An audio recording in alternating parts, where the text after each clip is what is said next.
Did you know that the Palm Springs Air Museum has been ranked by CNN Travel to be one of the 14 best air museums in the world? In your own backyard, a world-class treasure awaits. Have you visited the Palm Springs Air Museum lately? Experience the Palm Springs Air Museum for the flight of your lifetime. Right there in your easy chair for 30 minutes of pleasure. Don't you go, it's Melinda's show. It's the talk of the desert. It's the talk of the desert with Melinda Reed. I just love coming home at night. I turn around, she's a treasure. Everyone and everywhere I go, she's the talk of the desert. Now, here's Melinda. Well, I have to tell you, my heart is beating like crazy right now because I have a teen idol on Talk of the Desert, and that happens to be Bobby Rydell. Bobby, welcome to the desert and Talk of the Desert. Thank you, Melinda. So Thank wonderful you. to have you here because It's a pleasure. you're here at Fantasy Springs Casino That's with right. the Golden Boys. That's correct. Yes. Yes. The original show was called The Golden Boys, and that was Frankie Avalon, Fabian, and myself. And sometimes we pull in, to whatever particular venue, Right. and there's the marquee, Right. and it says, Dick Fox's Golden Boys, and sometimes the G falls off, and it's Dick Fox's Olden Boys. Oh, I wouldn't say that, Bobby. Well, I wouldn't mean, say we're up there now, Well, my yeah, God. but you're still performing, and that's wonderful. Yeah, well, thank you. Yeah, Yeah. well, I mean, I was reading on the internet, which is amazing information. Yeah. Not all of it's correct, but it's amazing information. You started playing drums professionally at 9 years old? No, earlier. Really? My dad, God rest his soul, the only reason I'm in the business is because of my dad. If I had any talent within me whatsoever, my dad was the first one to see him. My dad was a big band freak. We had a theater in Philadelphia called the Earl Theater on 11th and Market Street, and they used to have afternoon performances. So my dad took me, I was like 5 years old, Melinda. He took me for an afternoon performance. It was the Benny Goodman Band, okay? Really? And who was playing drums? Gene Krupa. Oh my goodness. And I said to my father, I said, I don't know who he is, Daddy, but I want to be him. I want to be that guy playing drums. And I started when I was 5 years old, took lessons. I took lessons for 2.5 years. He passed away. My drum teacher was a man by the name of Sam D'Amico in South Philadelphia. And Another Italian? yeah. Yeah. Well, they're all Yeah, Italians they're really- in South Philadelphia. yeah. We're all Italian. So he said, Bobby, I can't teach you anymore. I've taught you all that I know. If you want to pursue, you have to go to New York City, study with like Sam Yolano and so on and so forth. And I said to Sam D'Amico, I said, nah, man, I just want to play. And how old were you? I was like, at that time, I think I was 11 or 12. Oh. I said, no, man, I just want to play. I just want to play some time. I didn't care about paradiddles and So- flamma-McHughes, You didn't start playing the drums, the pots and pans in your mom's kitchen? That's correct. Oh, yeah. you did? Yeah. Yeah. I used to play. My grandmother, God rest her soul, my mother's mother, Lina Sapienza is the maiden name. Made me hungry And- for pasta. Oh, she was great. Oh, God rest her soul, too. And I used to get the wooden spoons Yeah. and playing on top of the pans that she would put the pasta in. Yeah. And my grandmother, although I speak like this, but she never did, she would say to my father, why don't you go get them a set of drums? But she spoke perfect English. She didn't speak broken Italian. And so my dad took me to a place on South Street in Philadelphia. It was a pawn shop. And there was a set of drums called Revere, Red Sparkle. And I think they were like $80. Yeah, wow. Terrible set of drums, but they were drums. Yeah, right. So, that's how I started playing. That's amazing. But Yeah. you were, let me make sure I got this information right, if I'm correct. Yeah. You won an award Oh, now it's not on this piece of paper that I have. But you were 9 years old when you won some award. Oh, Paul Whiteman's orchestra. Oh, well, there was a show in Philadelphia. We had two shows, as a matter of fact. There was a guy by the name of Stanley Broza. He had a show called Horn and Hard Arts, and it was an amateur show. Excuse me, gave young talent, a chance to get a break in the business. I auditioned for the Paul Whiteman TV Teen Club, and I think I was 10 years old at the time. And the guy who I auditioned for was a guy by the name of Skipper Jaws or something like that. I can't remember. Anyway, if you remember, Melinda, Sammy Davis Jr. did a recording of Because of You. Right. Where one side he did actors doing singers and the other side was singers doing actors, right?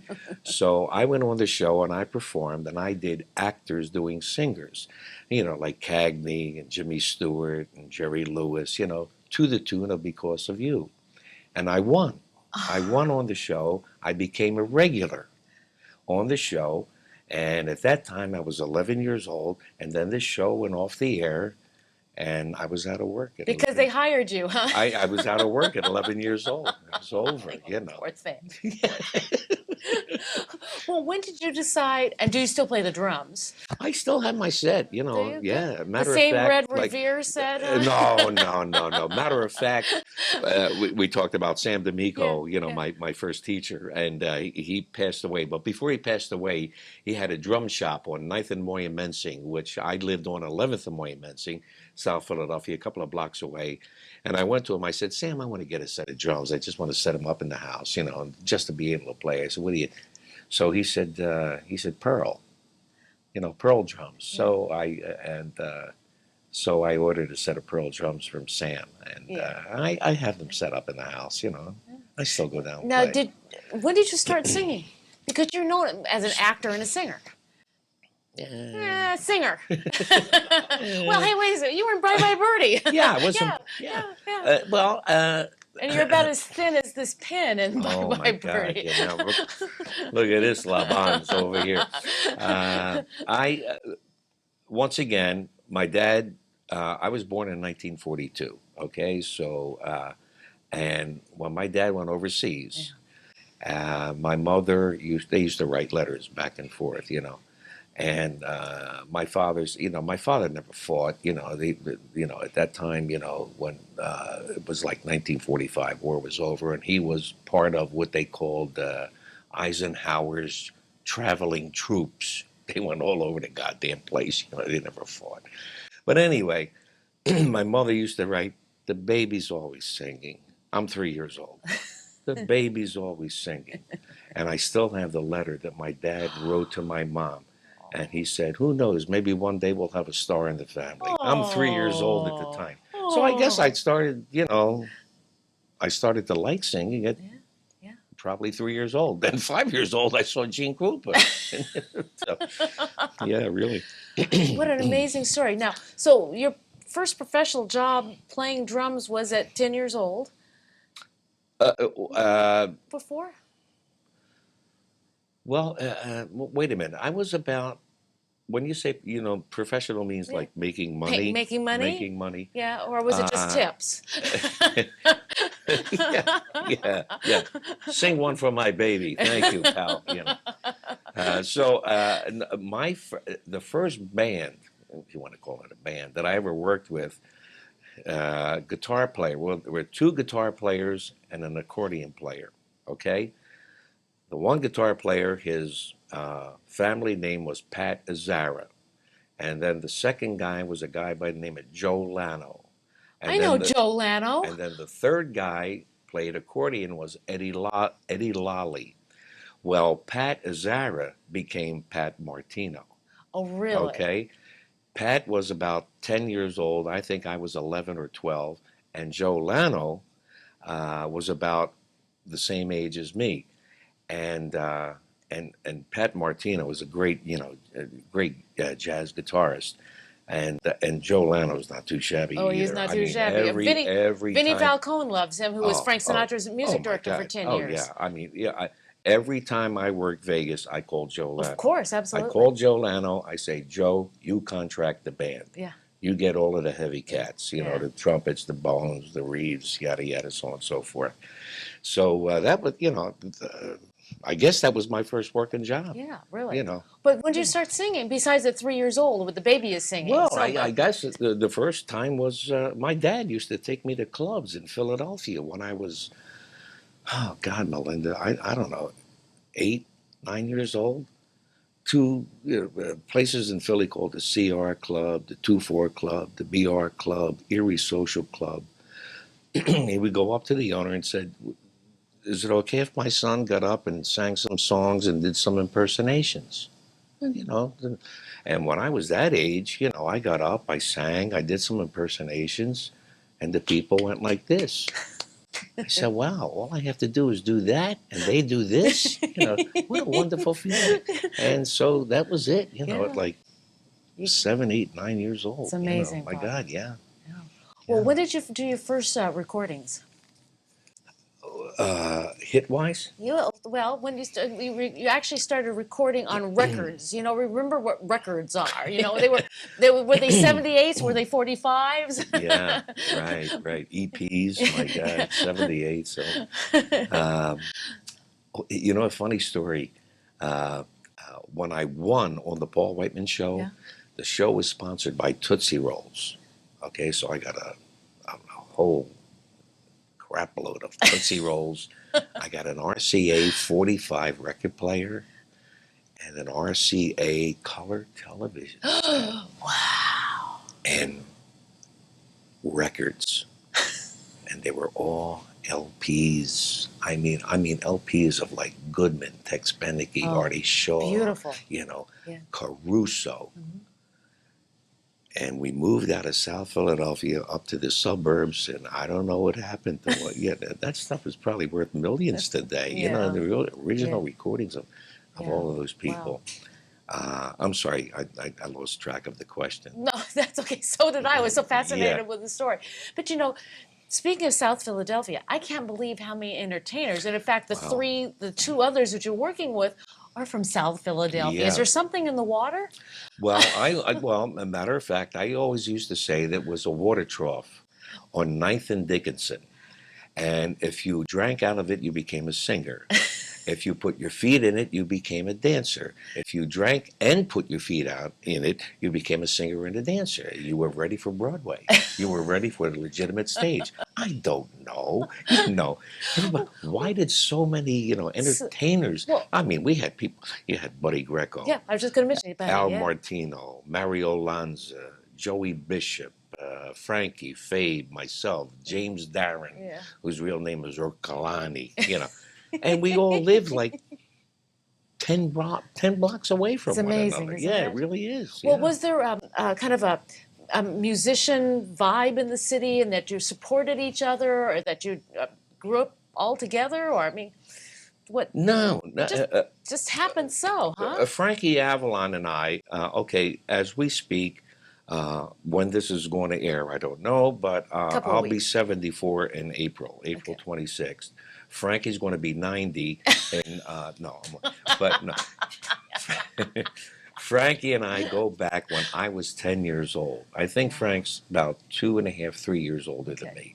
We used to do USO shows, you know, veterans hospitals, you know. Frankie had a club in Philadelphia called the Frat, and basically Frankie was playing trumpet, you know. And matter of fact, there was a place in right outside of Atlantic City called Summers Point, and it was a club called Bay Shores.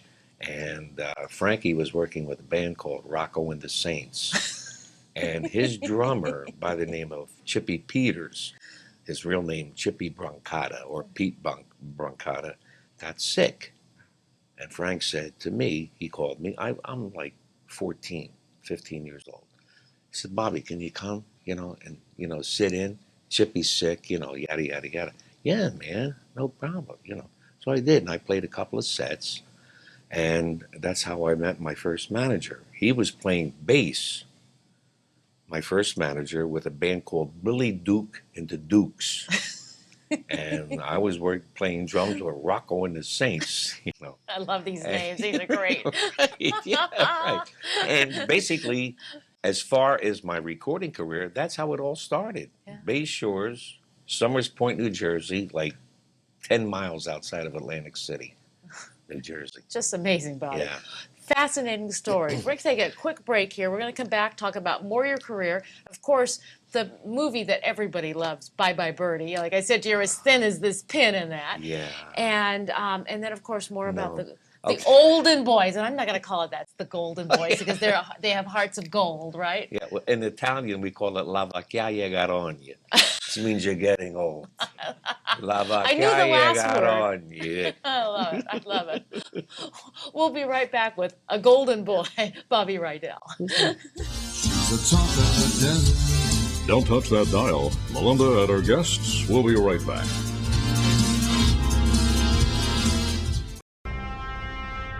Did you know that the Palm Springs Air Museum has been ranked by CNN Travel to be one of the 14 best air museums in the world?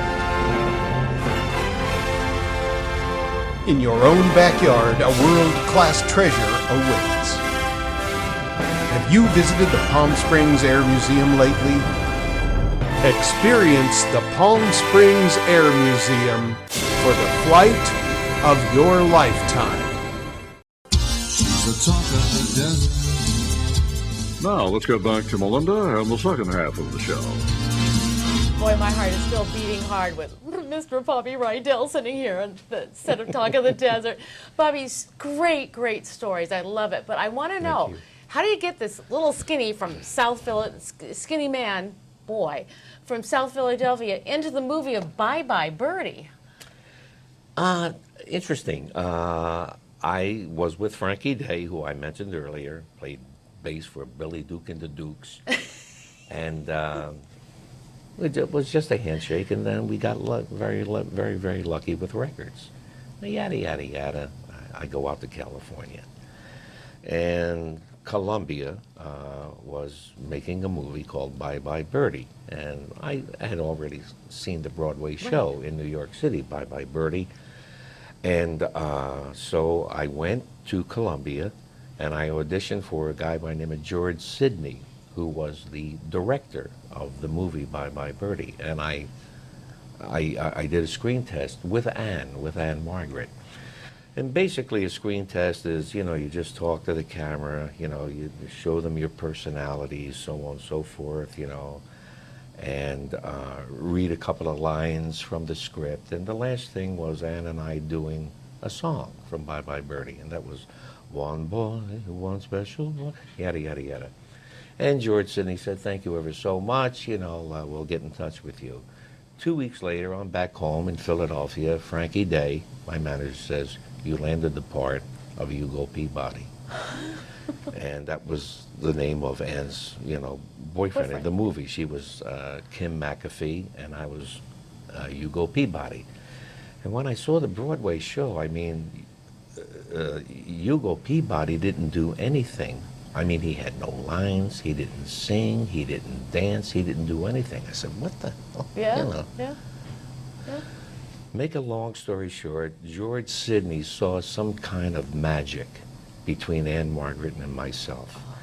And each day that I went on to the lot, you know, at Columbia, my script got bigger and bigger and bigger and bigger to the point where, you know, the big scene in the show is the lots of living number. Pop, pop, pop, pop, pop. That's because you're Bobby Rydell. Well, well, you know, and God rest her soul. Oh God, I'm losing it. I got a good memory, but it's short. Alma Cogan, she was our choreographer. And she taught us the whole lots of living number on crutches. She broke her leg and on crutches, you know, all of this stuff, you know, all this stuff. And, you know, I was never like a dancer. When I say dancer, I mean like laying down taps. Right. But I was a mover. Yeah. And lots of living number was all moves. Everything was moves, you know, big moves. And, you know, I haven't done a lot of motion pictures, you know, but if there was one that, you know, you had to be in, you know, Bye Bye Birdie is iconic. And of course, absolutely. working with Dick Van Dyke must have been pretty Oh, my fabulous. God, Dick Dick has been a guest on Talk of the Desert 3 times. Yeah. I love him. Everybody on the, I mean, they were all, yeah, George, oh my God, he passed away. I'm losing it. I mean, we had Maureen Stapleton, Janet Leigh, oh my God, who's the guy who was the center square on Hollywood Squares? Oh, Paul Lynde. Paul Lynde, yeah, Paul Lynde. I mean, yeah, God, how can I forget Paul Lynde? I mean, you know, and everybody got along great, Melinda. Wonderful. You know, everybody got along great, you know, on the set. You know, there was no, hey, and who are you, and what are you doing, and this and that. You know, it was wonderful. It was great. Well, Bobby, I know we don't have a lot of time, and I want Yes. to talk about how the Golden Boys got together, because you've been doing this since 1985. 85. It's amazing. My manager, Dick Fox, he wasn't my manager at the time. I had a guy by the name of Stan Seidenberg. And he said, I got a call from Dick Fox. He'd like to do a thing with you, Frankie Avalon, and Fabian for a summer tour. I said, gee, that sounds wonderful. I mean, Fabian and I were born and raised a half a block from one another. And Frankie was 2 blocks away. Fabian and I were on 11th Street. Fabian was on, Fabian and I were on 11th Street. Frankie was on 9th Street. And that, you know, quote, teenage idols. So we did it, and it was phenomenal. I mean, the first year we went out, I mean, we did like 45 to 60 dates, all one-nighters, sold out. And we were, you know, like Frankie would say, here we are, 3 guys who used to hang out on the street corner together. Yeah. Now we're hanging out on stage together, you know. Cute, and it's cute. precious, it really is. Yeah. And I turned to Frankie, like after it was over, you know, the first tour in '85, I said to Frank, how long is this going to last? Yeah. A year, 2 tops. It's over. And here we are in 2016. It's amazing. 31 years later, we're still doing it. It's just, Yeah. it's And well, it's fun. Well, and it is, and you guys have a lot of fun on stage. And you know what, Melinda? And the people see that when the 3 of us are That's on right. stage. Yeah. That's I right. mean, we're just up there having a ball. We're not trying to prove anything. We're just having fun. That's right. And see, when the entertainer's having fun on stage, it entertains the audience even more. Absolutely. But I love Absolutely. your opening film clips of each of you. And these girls are going crazy over all of you. It's just amazing. I mean, ripping clothes and, I mean, Yeah, back then, yeah. Yeah, back then it was nice. Now, you know, you're on stage and, you know, they throw Depends up, but, you know, used to be bras and stuff, but now it's Depends. no more hotel room keys, huh? And it said, what room are you in? B12. You know, that's not the room. It's some kind of vitamin you're taking, you know. Oh, that's too funny. Now, I do have to mention about your lovely wife, Linda Hoffman. Sadly, your first wife passed away from breast Yeah, cancer. What a Camille, horrible thing. But tell the audience The about story? Linda Hoffman. Okay, so just to make it, you know, kind of, every Wednesday night when I'm home, I'm Italian, my real name Rydell, and I go out with like 7, 8, 9 guys. And we go, you know, all Italian. We Right. go to an Italian restaurant in Right. South Philadelphia every week. So this one friend of mine, his name is Frank Sciarra. He had a friend who, they all knew the situation, you know, when Camille passed away, and I was a basket case, you know, like 5.5, 6 years. And they're all trying to set me up, you know, with some kind of a lady. So this one girl says, I met a girl for you, Bobby. I think she would be wonderful for you. I said, really? I said, what's her name? She said, Linda Hoffman. I said, that's my fan club president. She said, no, it's a different Linda Hoffman. What would you think? They lived in the same area, Linda Hoffman. Now, my fan club president, her maiden name is Farino, okay? But she married a Hoffman, okay? So they live in the same area. They got the same area code. They went to the same gynecologist. They went to the same hairdresser. They went to the same, you know, nail salon. Everything they did, you know, that was Linda Hoffman. So, make a long story short, I got her number and I gave her a call.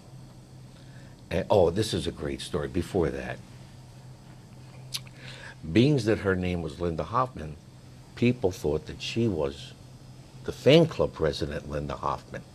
Excuse me. So they used to call my wife, "Do you have the new Bobby Rydell cassette?" And Linda said, "What the hell are you talking about?" "Well, aren't you Linda Hoffman?" "Yes." "And aren't you the president of the Bobby Rydell fan club?" "No." "And isn't he dead?" And didn't he record Mac the Knife? "No, that was Bobby Darin." You know, they used to call my wife the same name, Linda Hoffman, Linda Hoffman. So, you know.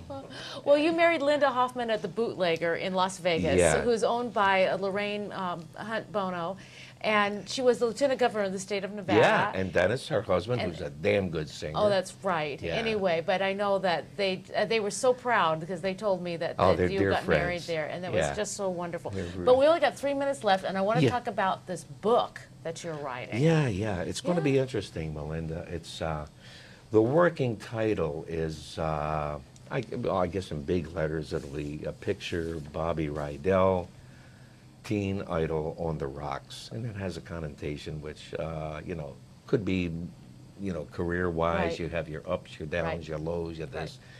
Right. And then when my first wife passed away, after 36 years of marriage, I started hitting the bottle pretty good. And I mean, to the point where I had bottles in my golf bag, the trunk of my car.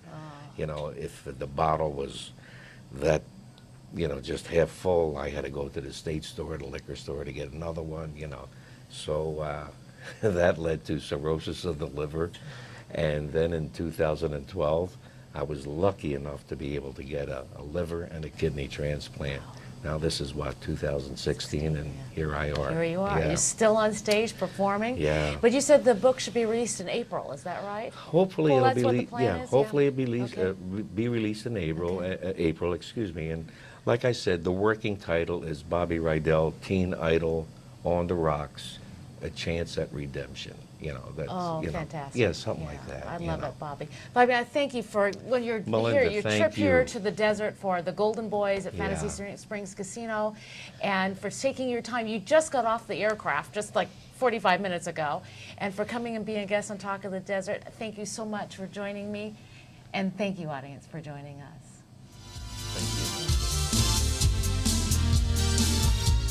For more information, email TOTDTV@questoffice.net and visit talkofthedesert.tv on the web.